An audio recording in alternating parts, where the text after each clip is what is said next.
Going to invite unwanted guests to our wedding after we already said no? Watch this. This was a few years back, but still a goodie. I wasn't on speaking terms with one of my brothers, and for good reason. He tried to start a fist fight with my now husband, and his wife threatened to shoot me. At the time, we were engaged, and I made it clear to both my brother and the rest of the family he wasn't invited to the wedding. However, my mother took it upon herself to reach out and say she talked with him, and he and his wife promised to behave. I reminded her he was absolutely not invited, she had no right to do that, and she needed to call him back and make that known. Her response? But he's your brother, and to think of the family. To make matters worse, we were receiving a lot of pressure to pay for an open bar, and we don't even drink ourselves, as well as pay for a bigger venue even though we wanted a small and more intimate wedding.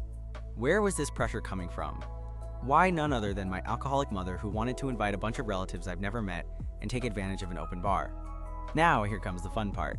I was at my wit's end with all this family drama. So one Monday evening, a couple months before the wedding, the following conversation took place. What are you doing tomorrow? Me. Hanging out with you. Why? Now husband. Want to get married? Me. Are you serious? Hell yeah. Now husband. And we did. We eloped with just us and a couple of friends that offered to officiate the wedding that Tuesday evening.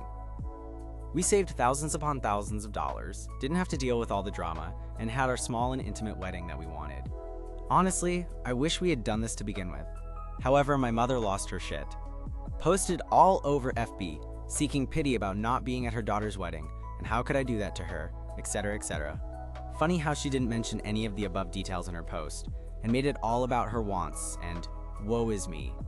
Even more funny is we would have had the wedding if she would have respected our decisions. So no, you don't get to invite unwanted guests, make demands, or get to go to our wedding. Was the petty revenge justified? Comment below and don't forget to leave a like and subscribe for more.